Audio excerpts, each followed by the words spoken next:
ಖಜಾನೆ ಖಾಲಿ, ಇರಾನ್ ಯುದ್ಧಕ್ಕೆ ಹಣ ನೀಡಲು ಅರಬ್ ರಾಷ್ಟ್ರಗಳಿಗೆ ಅಮೆರಿಕ ಒತ್ತಾಯ, ವೈಟ್ ಹೌಸ್ ಹೇಳಿದ್ದೇನು?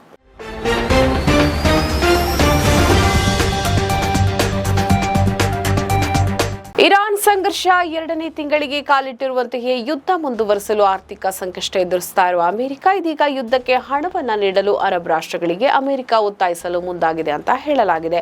ಈ ಬಗ್ಗೆ ಸ್ವತಃ ವೈಟ್ ಹೌಸ್ ಮಾಹಿತಿ ನೀಡಿದ್ದು, ಇರಾನ್ ಯುದ್ಧಕ್ಕೆ ಹಣ ನೀಡಲು ಅರಬ್ ರಾಷ್ಟ್ರಗಳಿಗೆ ಅಮೆರಿಕ ಕರೆ ನೀಡುವುದರಲ್ಲಿ ಡೊನಾಲ್ಡ್ ಟ್ರಂಪ್ ಆಸಕ್ತಿಯನ್ನ ಹೊಂದಿದ್ದಾರೆ ಅಂತ ಶ್ವೇತಭವನ ಹೇಳಿದೆ. ಇರಾನ್ ಯುದ್ಧದ ವೆಚ್ಚವನ್ನ ಭರಿಸುವಂತೆ ಅರಬ್ ರಾಷ್ಟ್ರಗಳನ್ನ ಕರೆಯಲು ಅಮೆರಿಕ ಅಧ್ಯಕ್ಷ ಡೊನಾಲ್ಡ್ ಟ್ರಂಪ್ ಆಸಕ್ತಿಯನ್ನ ಹೊಂದಿದ್ದಾರೆ ಅಂತ ಶ್ವೇತಭವನದ ಪತ್ರಿಕಾ ಕಾರ್ಯದರ್ಶಿ ಕ್ಯಾರೋಲಿನ್ ಲೀವಿಟ್ ಸೋಮವಾರ ಹೇಳಿದ್ದಾರೆ. ಸಂಘರ್ಷವನ್ನ ಕೊನೆಗೊಳಿಸಲು ಟೆಹರಾನ್ ಜೊತೆಗಿನ ಮಾತುಕತೆಗಳು ಉತ್ತಮವಾಗಿ ಪ್ರಗತಿಯಲ್ಲಿವೆ ಅಂತ ಹೇಳಿದ್ರು. ಅರಬ್ ರಾಷ್ಟ್ರಗಳು ಯುದ್ಧಕ್ಕೆ ಹಣ ನೀಡಲು ಸಹಾಯ ಮಾಡುತ್ತವೆ ಅಂತ ಪತ್ರಿಕಾಗೋಷ್ಠಿಯಲ್ಲಿ ಕೇಳಿದ ಲೀವಿಟ್, ರಿಪಬ್ಲಿಕನ್ ಅಧ್ಯಕ್ಷರಿಗಿಂತ ಮುಂದೆ ಬರುವುದಿಲ್ಲ, ಆದರೆ ಅದು ಟ್ರಂಪ್ ಹೊಂದಿದ್ದ ಒಂದು ಕಲ್ಪನೆ ಅಂತ ಹೇಳಿದ್ರು. ಟೆಹರಾನ್ ಸಾರ್ವಜನಿಕವಾಗಿ ಹೇಳುವುದು ಅಮೆರಿಕದ ಅಧಿಕಾರಿಗಳಿಗೆ ಖಾಸಗಿಯಾಗಿ ಹೇಳುವುದಕ್ಕಿಂತ ಭಿನ್ನವಾಗಿದೆ ಮತ್ತು ಇರಾನ್ ವಾಷಿಂಗ್ಟನ್ನ ಕೆಲವು ಅಂಶಗಳಿಗೆ ಖಾಸಗಿಯಾಗಿ ಒಪ್ಪಿಕೊಂಡಿದೆ ಅಂತ ಲೀವಿಟ್ ಹೇಳಿದ್ರು. ಅಂತೆಯೇ ಆಡಳಿತದಿಂದ ನೀವು ಕೇಳುವ ಎಲ್ಲಾ ಸಾರ್ವಜನಿಕ ನಿಲುವುಗಳು ಮತ್ತು ಸುಳ್ಳು ವರದಿಗಳ ಹೊರತಾಗಿಯೂ ಮಾತುಕತೆಗಳು ಮುಂದುವರೆದಿವೆ ಮತ್ತು ಉತ್ತಮವಾಗಿ ನಡೀತಾ ಇವೆ. ಸಾರ್ವಜನಿಕವಾಗಿ ಹೇಳುವುದು ಸಹಜವಾಗಿ ನಮಗೆ ಖಾಸಗಿಯಾಗಿ ತಿಳಿಸಲಾಗುವುದಕ್ಕಿಂತ ಭಿನ್ನವಾಗಿದೆ ಅಂತ